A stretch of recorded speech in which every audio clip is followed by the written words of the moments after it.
Okay, so I think we can start. Welcome again, and thank you very much for giving us the opportunity to share some information with International University of Sarajevo. My name is Mert Aygen. I'm co-founder of NETFORM Engineering, and here this is what I'm going to talk about today, a brief summary. I will start with who we are. Then I will try to explain what simulation is, finite element method, and computer-aided engineering. These are becoming very popular terms in the last 5 years, 10 years maybe. And then I will show some application examples for different types of manufacturing processes.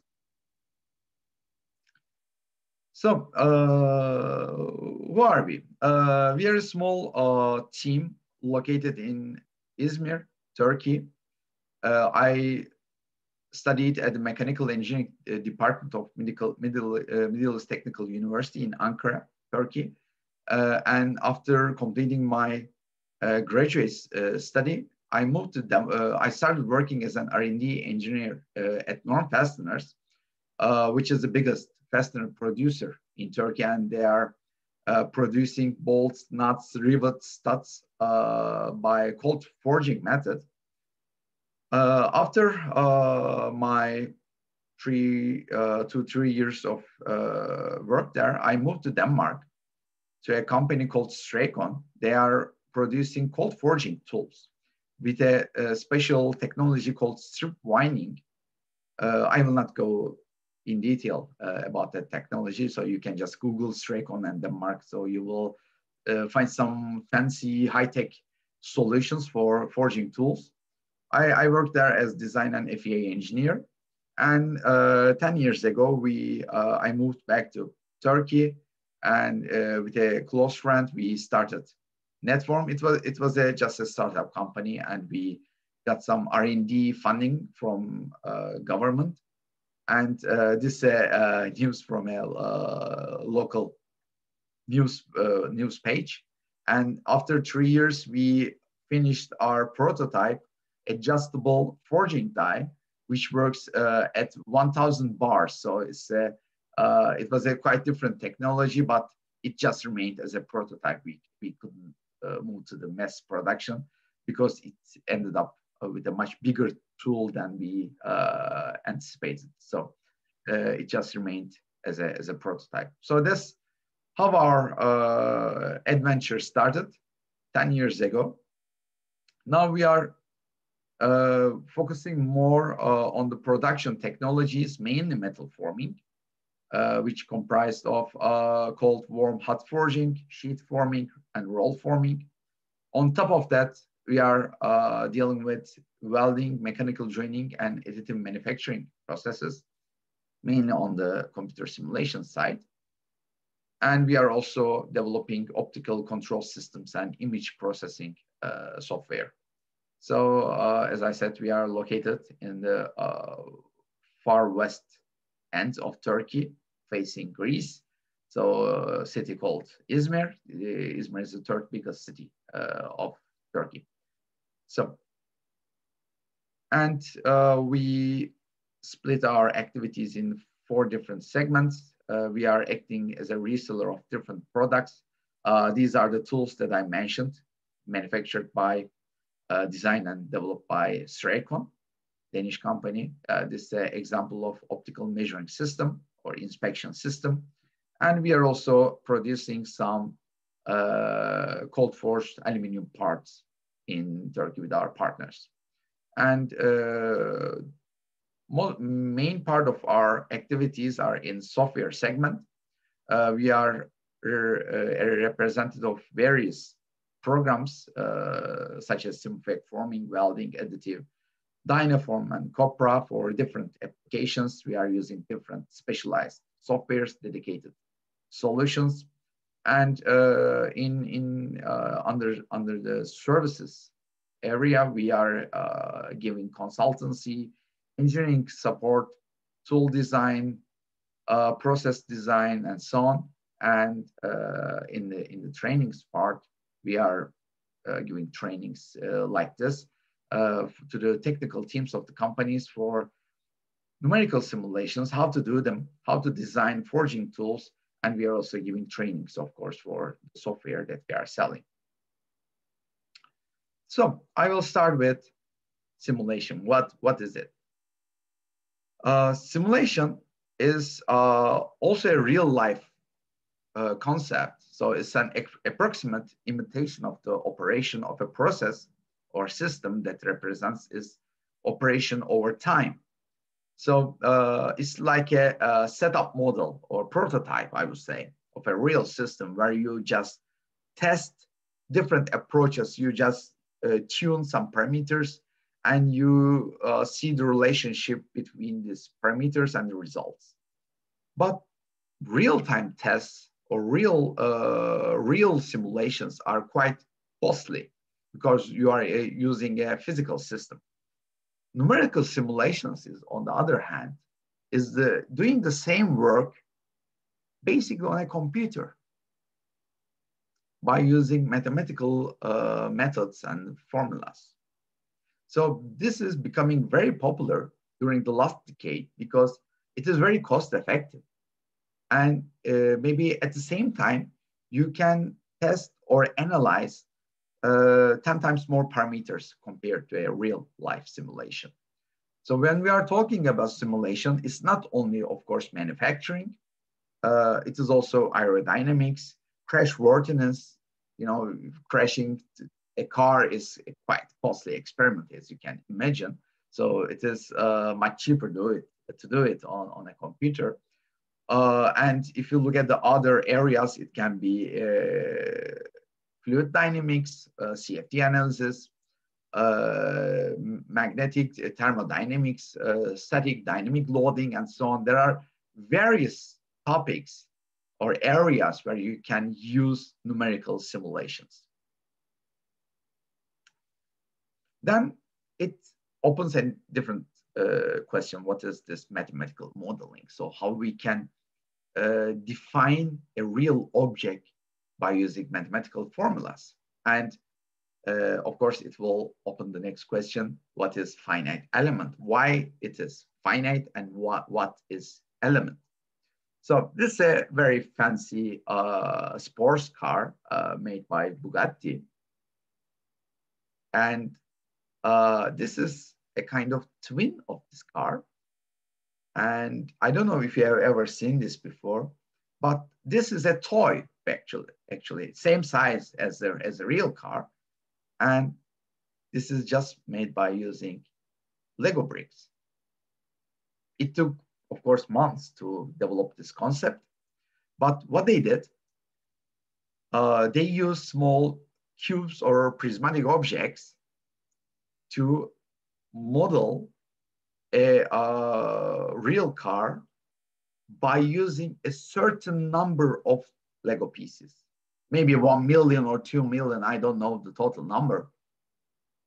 But if you look at it from a certain distance, it looks almost like a duplicate of it. They look identical.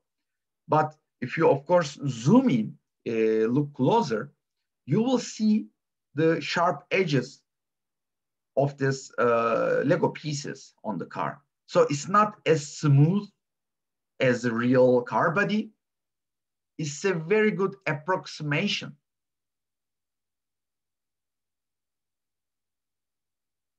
That is actually finite element method. What we do is we are using formulas, equations, which are developed for simple geometries. It can be a triangle, it can be a square, it can be a pyramid, it can be a cube. And by using these equations, we can analyze lots of physical phenomena like solid mechanics, fluid mechanics, heat transfer, diffusion, electrical conduction, and so on. So what we do is we put these equations together and we form a matrix, and then we solve this matrix to analyze the whole structure which consists of this small elements. So what we see here is actually a finite element object, which is an element actually used in finite element model. So again, back to Lego, because it is a very good concept to illustrate how this finite element method works. So what we do, we are using small pieces of basic objects or basic geometries and put them together in a certain way and make it look as close as possible to the real object. So this, of course, you can see it's a ship or boat. And here we see two new terms here, coarse mesh, fine mesh. So mesh is the group of elements that we use for mathematical modeling. And if we use big pieces, big cubes or Lego bricks, the body that we will get at the end, it will look quite coarse. I mean, it's a little bit ugly and we don't see lots of details.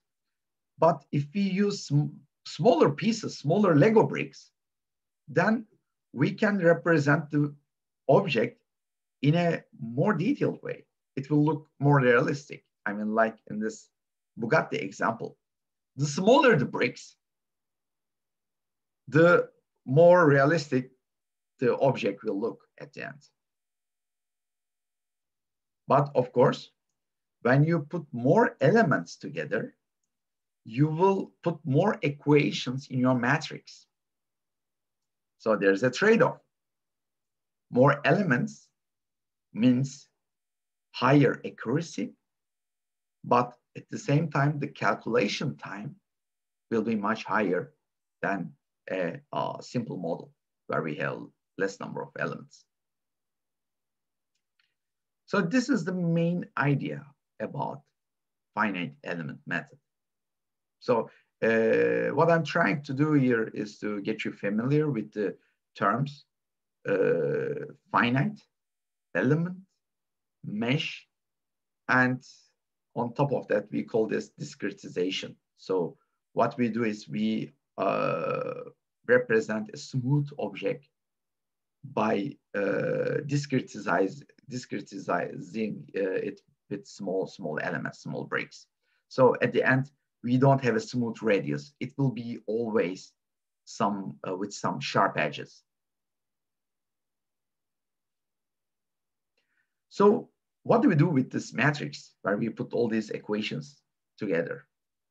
So the most common method to solve these equations is using an implicit approach where we use the static equilibrium. So which means the force and moment summation of these two is equal to 0. Here we follow an iterative approach. So it's like trying to guess the result, solve the equations, find the result and compare it with our initial guess and check how far we are. And if we are not close enough, which is called convergence, if we could not converge to the achieved result, if the error is high, then we repeat the same calculation. And this is the way we solve this static equilibrium equations. So this is the implicit solving method. There's also one called explicit. You can just Google it. I mean, if you write implicit and versus explicit, you will find thousands of pages explaining this approaches. But since I'm going to talk about manufacturing processes, we are using more this implicit method. But if you are going to work with some crashworthiness or explosion, for instance, simulations, then you will have to use explicit approach because it solves dynamic equilibrium, which includes damping and acceleration and time, of course. Here, we are not focusing that much on the time and the acceleration. So this is the mathematical background used while solving this bunch of thousands of equations which are just stuffed in a matrix. Then we are coming to another concept, computer-aided engineering, which is the short version is called CAE. It is like CAD and CAM. CAD is, of course, you know, computer-aided design, and CAM is computer-aided manufacturing. And this is the third branch, which is called computer-aided engineering. But before that, we should first understand what engineering is. Then we will improve it by getting help from computers. So this is a very nice, a little bit long, but for me, it's an excellent explanation of engineering. I mean, I'm also a mechanical engineer. So we always, or most of the time, focusing on mathematics and a little bit of scientific knowledge, but it's not all. Engineering is a way of actually an approach by using mathematics, scientific, and on top of that, economic, social, and practical knowledge. These three are also extremely important. For what? For invention, design, maintenance, construction, research and development. These are the titles of the different activities which can be done under engineering. And of what?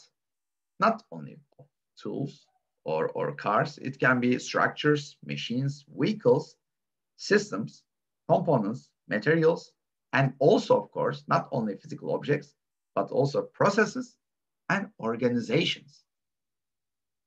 So it's a big concept, actually, which has different legs or branches touching different things.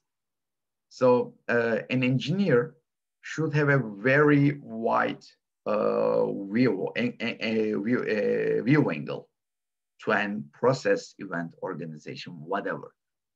So we should not focus on only one single tiny detail in a concept. So it should be a whole observation of the process or whatever that we are dealing with. So we should take into account, of course, mathematics and scientific knowledge, but also we should keep an eye on the economic and social or practical aspects of that thing, whatever it is. Once we do a nice engineering work, then we can, of course, get help from computers. So this is how things evolved over the years, over the centuries. So it started all with the abacus. And then when as the technology developed, we had this basic calculators, and then we had some advanced ones. We call them scientific calculators, where we could draw some graphs and do some calculations of derivations, integrals, and so on. I mean, solving some set of equations. It worked like a computer, of course, but now we are using a computer to make more sophisticated and calculated complex calculations. So this is a screenshot from a hot forging simulation. So without using a real tool or real material, we can virtually manufacture components.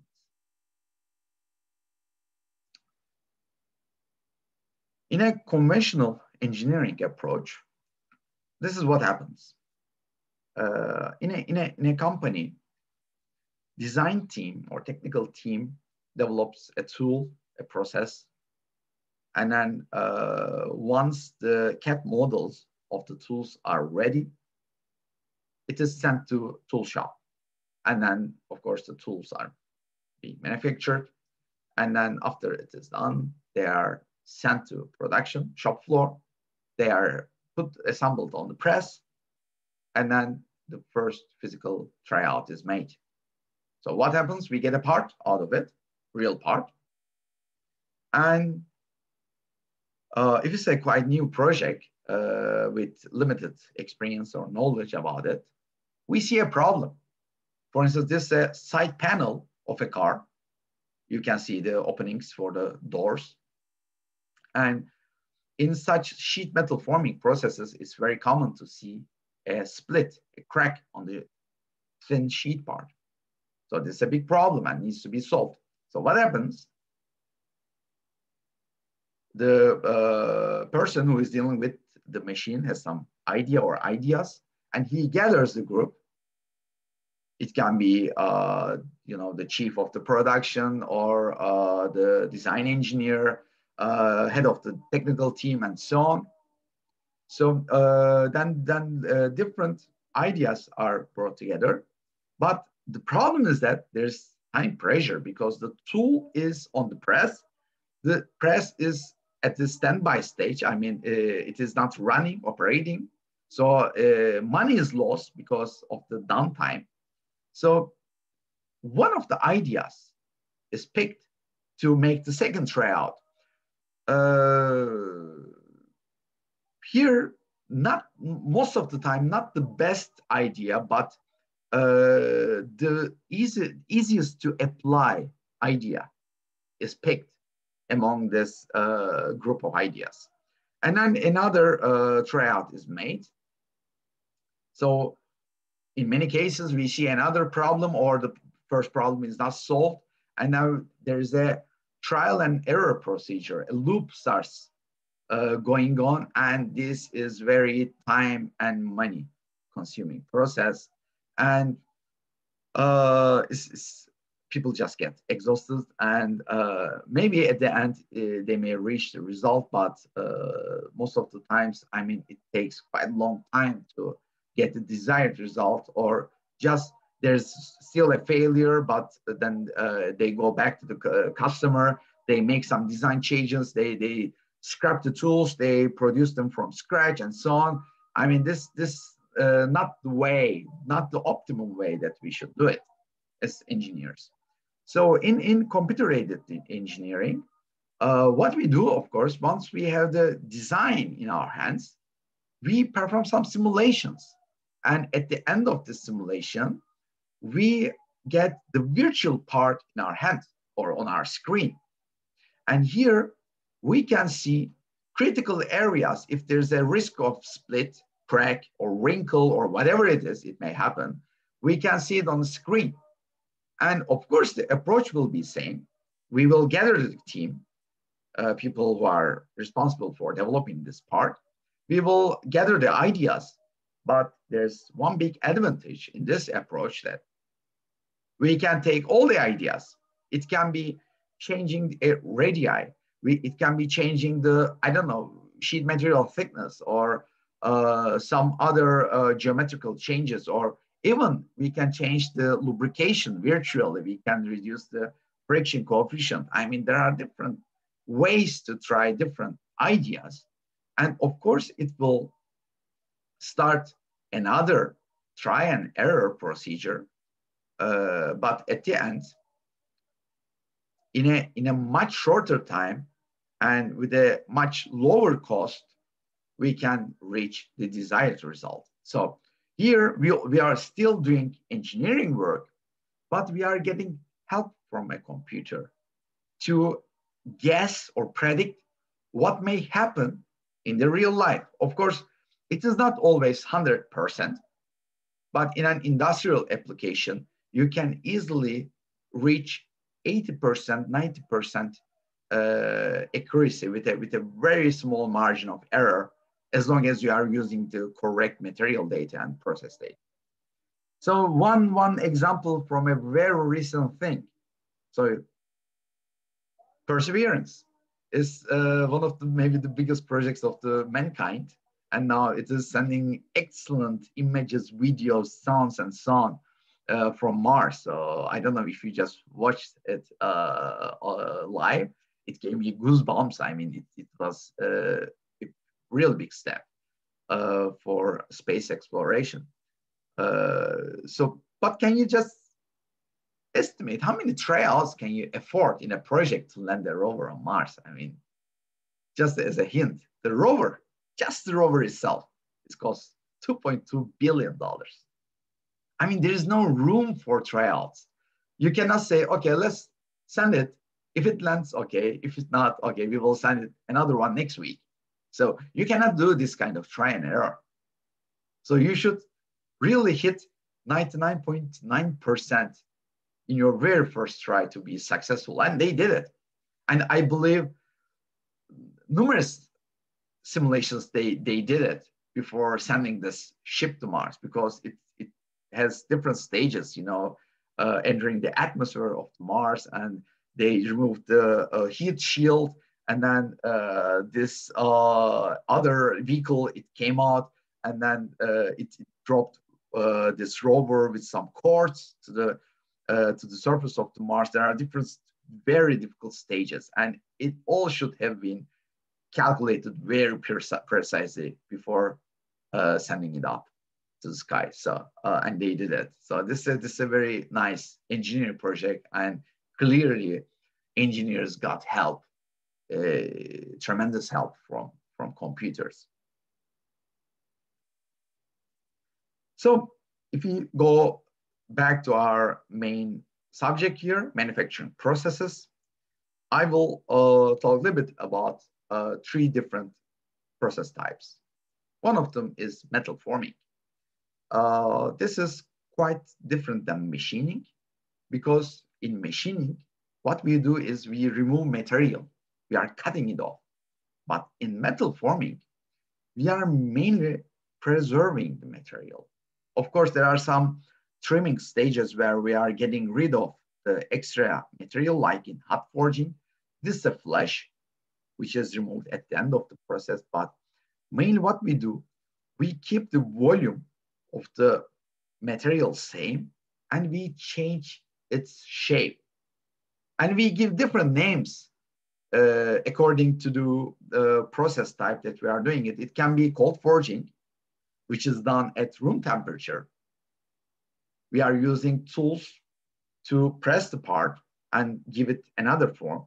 It can be hot forging. We heat the part up to, if for steel, for instance, it is over 1000 degrees Celsius. So we shape it in a hot condition. It can be straight profile rolling. It can be ring rolling, where there are rotating tools, which is shaping the material.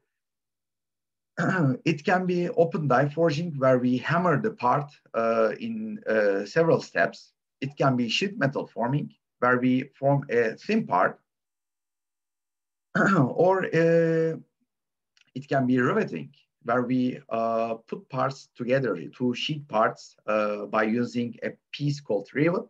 It's a joining process at the end, but still we are, of course, forming 2 metal bodies to connect them. So there are different methods of metal forming, where we produce different types of parts. And believe me, you can be an expert in each of them. So it's like an iceberg. We are just see the tip of it. I mean, just the name. If you go under the water, you will see lots of details about this specific production method. So there are lots of knowledge or know-how hidden behind this tool and process design. Another production method is, of course, welding. What we do, we are joining materials by heating them up, and also adding some material, like in arc welding. So there are different types of welding processes, like MIG, MAC, TIG welding, laser welding, or electron beam welding, or brazing, or as you can see here, it can be resistance spot welding. It depends on the material type, the strength we need, the equipment we have, and so on. There are different parameters, of course. So there's not only one welding process type. And what we can do, we can, again, simulate all these processes.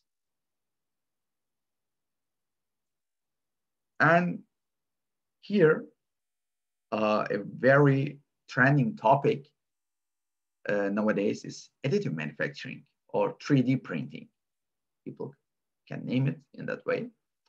So there are different ways of printing a part, producing a component by adding material. It's all, again, a very wide area with different fields of it.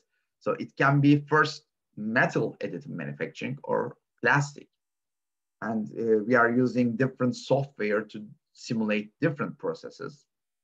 And when we open metal, it can be powder bed fusion, where you spread a thin layer of powder and melt it by scanning it with a laser. Or it can be deposition, where you feed a wire or powder, and at the same time you melt it by using laser or electron beam. So there are two different ways of doing it. Under powder bed, we have also laser, electron beam, and binder jetting. Binder jetting is maybe exactly a 3D printing process.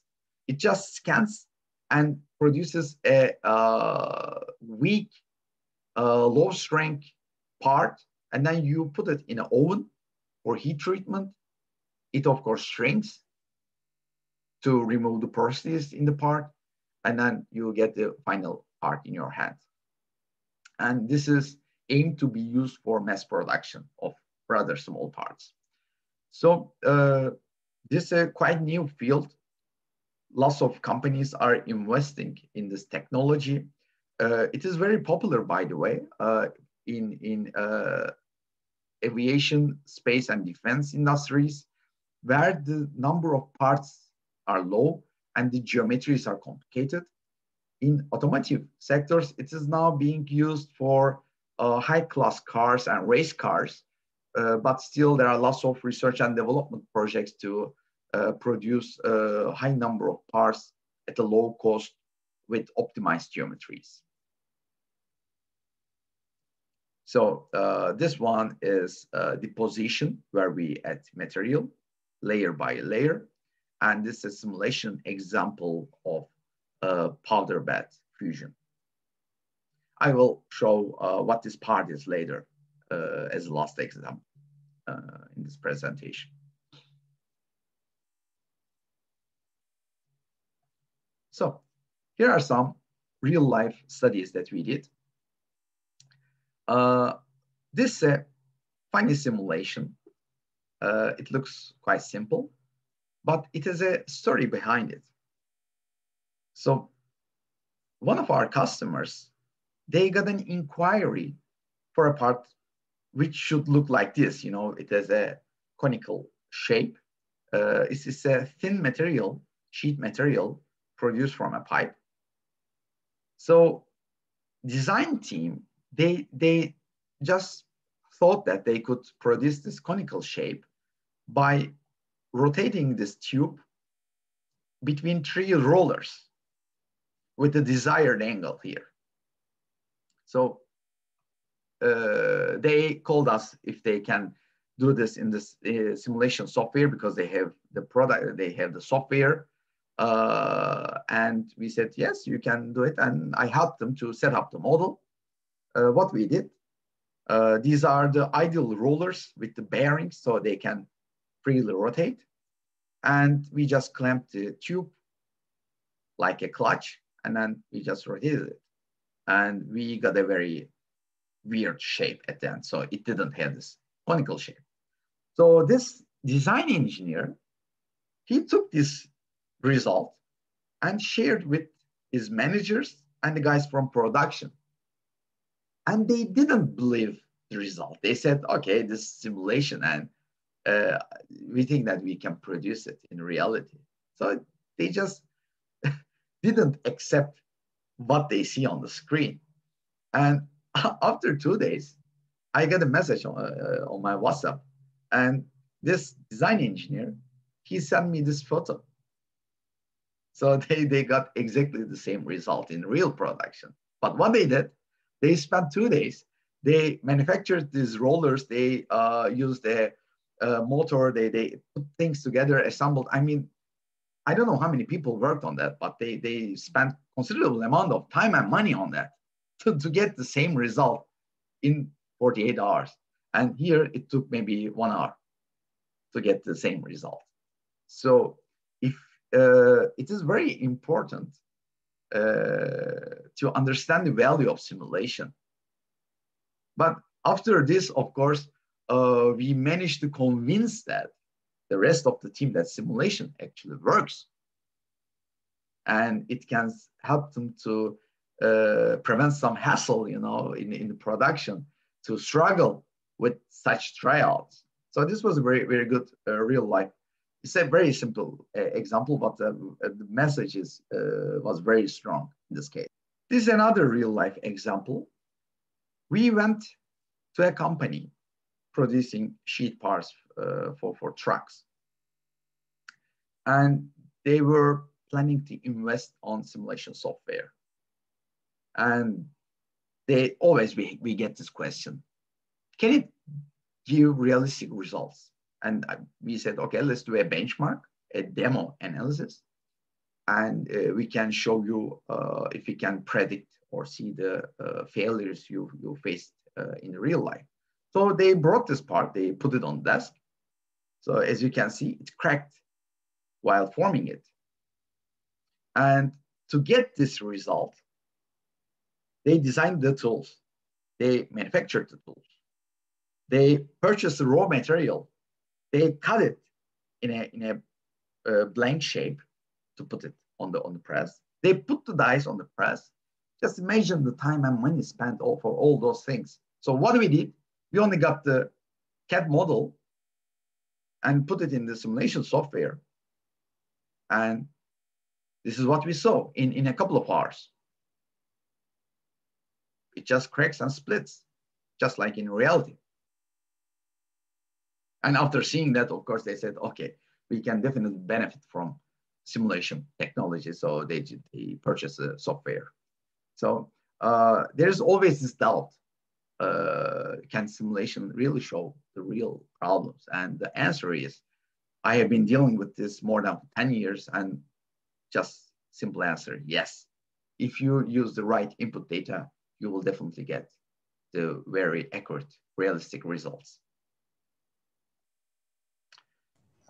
Excuse me, so in that previous example, sure. So did you give them, or did the software suggested some solutions for such a problem, or we can just predict about the process?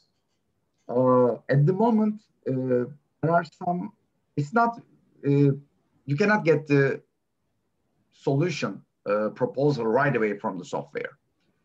It doesn't say that, okay, you have a crack, just move these holes to here, for instance, because still human being as the designer, we should judge what we should change here. Because there are lots of constraints. Maybe this hole cannot be bigger than 10 millimeters, or this hole cannot be placed further down here. So it should be placed here because it may have a function. It is not that easy to get solution ideas from the software, but at the moment, there are lots of development studies going on to implement like artificial intelligence in the simulation software or optimization methods to get at least some proposals from the software. But still, it is in the very beginning stage. Yeah, it will be great, really, because I fully understand that, because it is not easy to give an idea how can we overcome such a problem. I fully understand. Maybe the material itself, maybe many other things. Yeah. Yeah. Here the problem was these are the guiding pins to place this raw material blank on the die. So they are putting 2 pins. They position the sheet metal and then they take it out.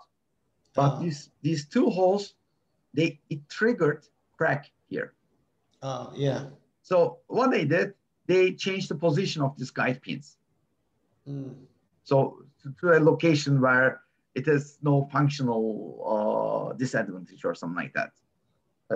I don't know the exact solution they did, but there are very high number of parameters here which can be optimized. Yeah.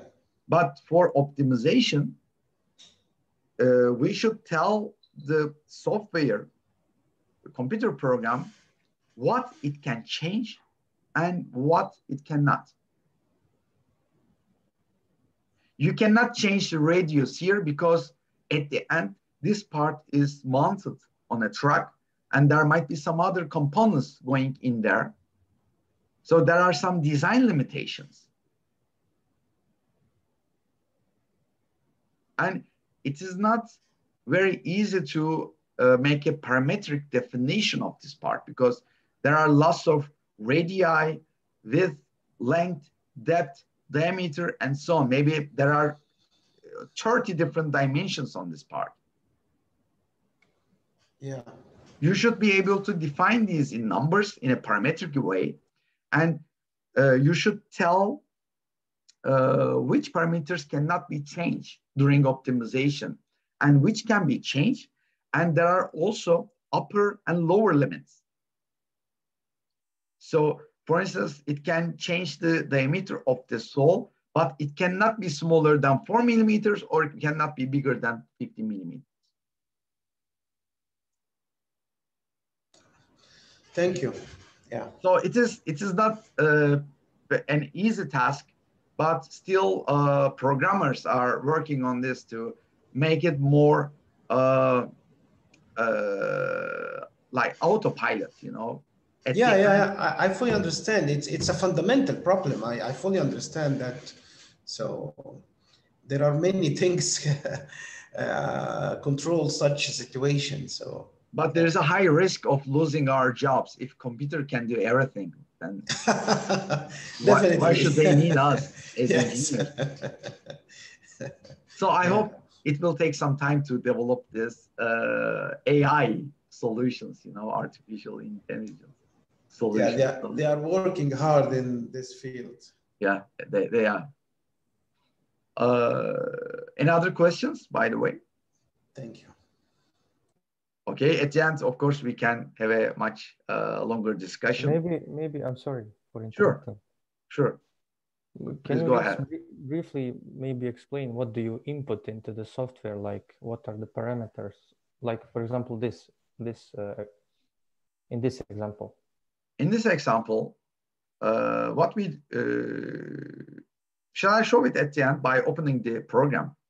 Okay. That's so we can do a little bit of live demo. Yes, that would be great. Okay. Just I will keep that question in my mind. This example is from Audi, an example of welding simulations. So what they do here is, of course, they did some verification validation at the first stage. So this is the real measurement. We can see the legend here, the colors as the max and min distortion. You know, the shape of the door changes after welding the inner and the outer panels. So they are not giving numbers, of course, but they are just putting an indicator here. And the one on the right-hand side is the simulation result. So if you can, if you compare the color legends, there is almost perfect match between the simulation result and the measurement.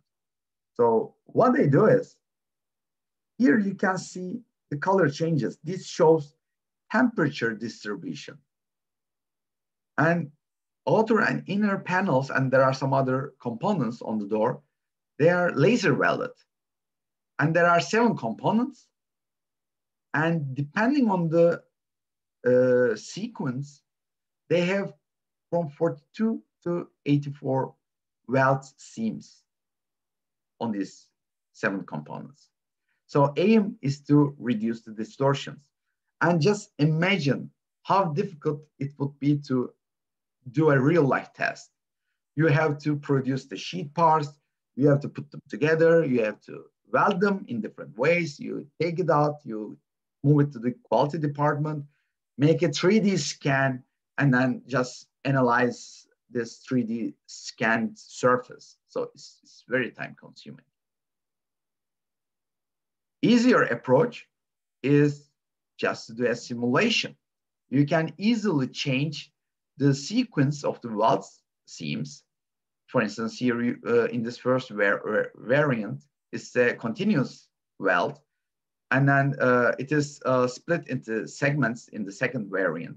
So in the third one, it is offset, and in the fourth one, they changed the order of the weld seams. So what they compare here, the distortion, if they take this as a reference, the first one with index 100, they can reduce the distortion by 25, even 30% by changing the order and length of the weld seams without doing any real life experiment.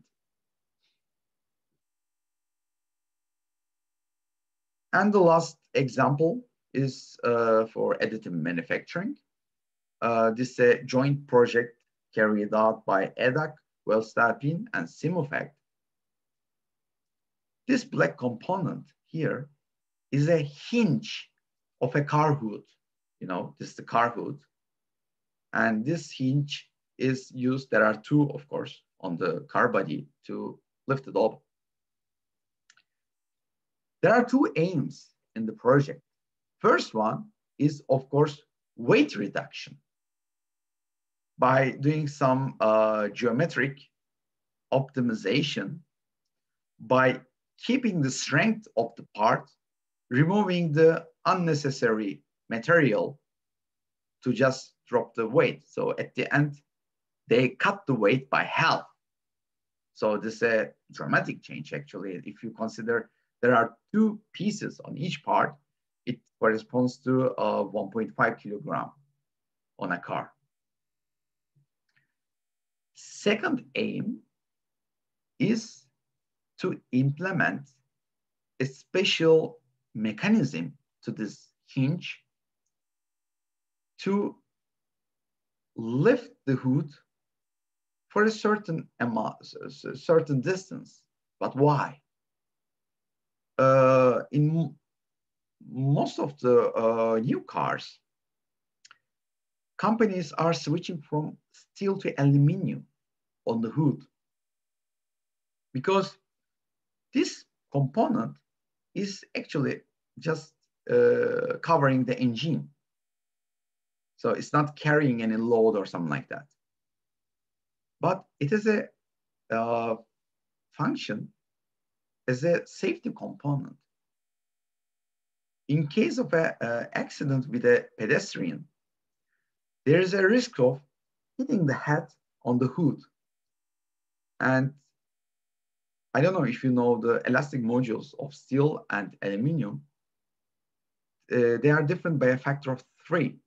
Elastic module of steel is 210 gigapascal, and aluminum's is only 70 gigapascal, which means under the same load, aluminum deforms 3 times steel.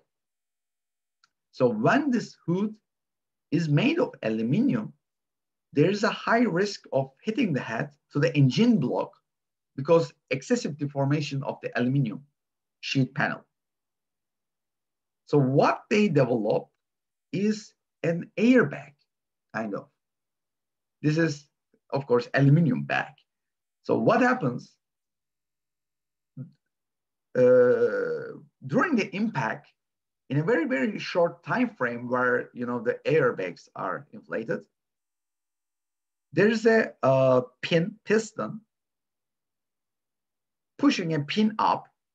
It breaks a small piece of this hinge and lifts this hood by approximately 10 centimeters.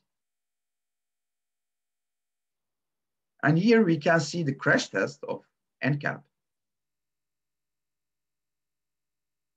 It lifts the hood before the head of the pedestrian hits the car body.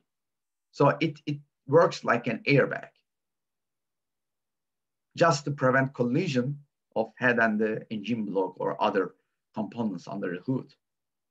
Because probably you see the pedestrian safety is became one of the criterions of NCAP by calculating the total safety score of a car. But how to produce such a complicated shape? You can make it maybe by casting, but strength will be low. You cannot do it very easily or cheaply with machining, not possible with forging. And here is a solution with additive manufacturing. You can basically print them of whatever material you want. It can be stainless steel, aluminum, titanium, alloys. You can find more or less all the materials as powder today. So here, simulation programs helps us to determine distortions, shape change on 3D printed parts, and also residual stresses, the stresses which remain on the part after production or 3D printing. So here, this is the real produced parts, but of course, you can see these parts can distort up to 1.5 millimeters, which is a quite high value. So what they did, they optimized the geometry to compensate this distortion during additive manufacturing. So after they produce the part, they hit the target shape. And this process can be quite expensive. Maybe all these tests may cost a couple of $1,000, one test. So just imagine making 5 or 10 runs, 10 tests to get the right part. So you can easily spend $5,000, $10,000 in a couple of days. So here, simulation is again a fast and cheap method to predict most of the issues that you can encounter in real life. So this is the last example that I wanted to show today. Before going or jumping to the software itself, if you have any questions, you can ask it. Meanwhile, so I'm a little bit interested in that last example. Maybe I didn't hear your whole presentation about it because I was responding to a call. So is it possible to choose the material also in the software or not? Yeah, of course. I mean, all the calculated distortions and the stresses will depend on the material. I will first then start with this sheet forming example. I don't have the model of the part which I showed in the presentation, but I can show you another sheet metal part. So okay, this is the program we use for such sheet forming simulations. So this is another, maybe I can show it like this. This is the sheet part. And these are the tools. So what we define the geometries of the tool components. So this is punch, and I can open it here. This is punch. This is die, and we have blank holder. These are all coming from a step file where we have the assembly. And of course, we need the blank.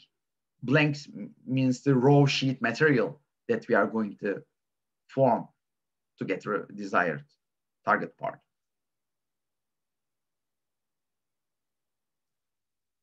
So After defining the geometries, we define material. We can easily pick materials from the database of the software. It has more than 700, almost 800 materials of different groups. And I can also show you here.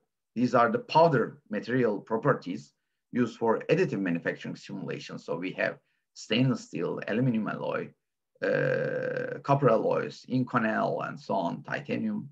These are the most commonly used powders in the industry today. And they have, of course, different mechanical and thermal properties. So we define conductivity, specific heat, density, time-dependent Young's elastic modulus, Young's modulus, Poisson's ratio, thermal expansion coefficient, and flow curves, stress strain curves of different temperatures. And these values are different, of course, for a different material. This one's for aluminum. And you can see it starts with 70,000 megapascal or 70 gigapascal and going down to 35 gigapascal at 550 degrees. So calculations are depending on the material grade and of course the values that we define under the material information. So we pick material, we put our geometries in, we define a press, for instance, hydraulic press, which has a constant speed of 10 millimeters per second. We define lubrication or friction. We can use some automatic definitions, or we can also define numeric values for Coulomb friction, shear friction, combined friction, and another model which is developed by IFU Institute in Germany. And then we define temperature. It can be room temperature or whatever temperature it is. The tools can be 100 degrees, sheet part can be 1000 degrees or whatever. It depends on the process and the design. So we are flexible here. And we finally create a finite element mesh. So these are the main parameters that we define: geometry, material, press, friction, temperature, and finite element mesh, where we use these small cubes to represent the sheet material. As I showed the Lego bricks, by the end of the day, we are calculating everything on these small prismatic geometries. When we hide it, of course, we see a nice sheet part. So this is plastic strain, for instance. This is equivalent stress after forming, residual stresses. We didn't calculate temperature in this case. We can check the thickness. For instance, the thickness of the part is going down to 1.3 millimeters here. And we can also investigate all the strain components, stress components, and also damage, which is forming limit diagram we are using in the background. So here, there is a little bit of risky area here, depending on the deformation. So we can check all the things that might go on the part in the real production. I don't know if this can answer your question. If there are any other questions related to that, I can go in detail. Thank you. Of course, it's more than enough. Okay, great. I will also show you an example for additive manufacturing. I will open another program called Simufec Additive. Simufec is a company developing software for welding, forming, and additive manufacturing simulations.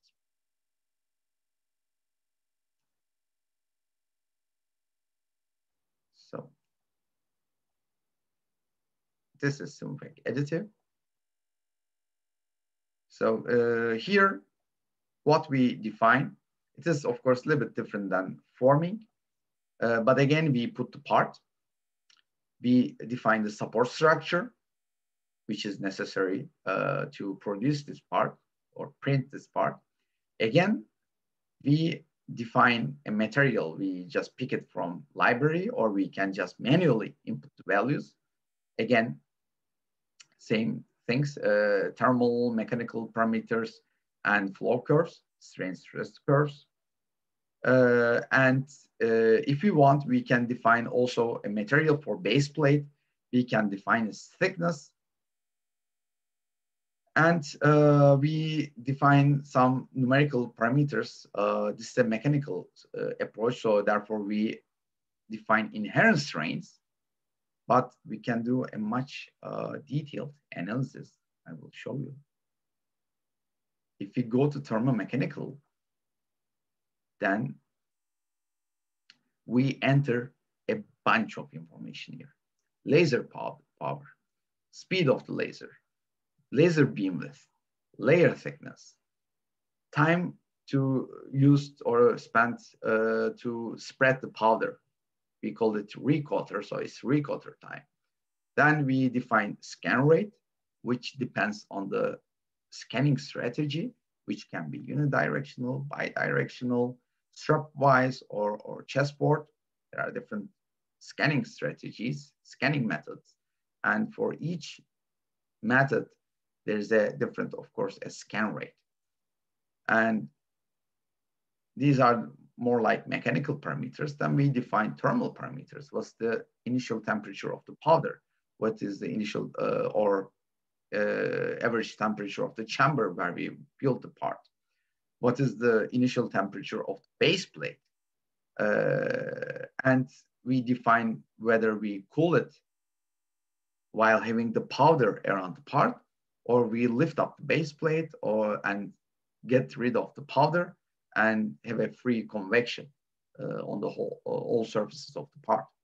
And then, of course, some other thermal parameters, emissivity and heat transfer coefficient for base plate, part,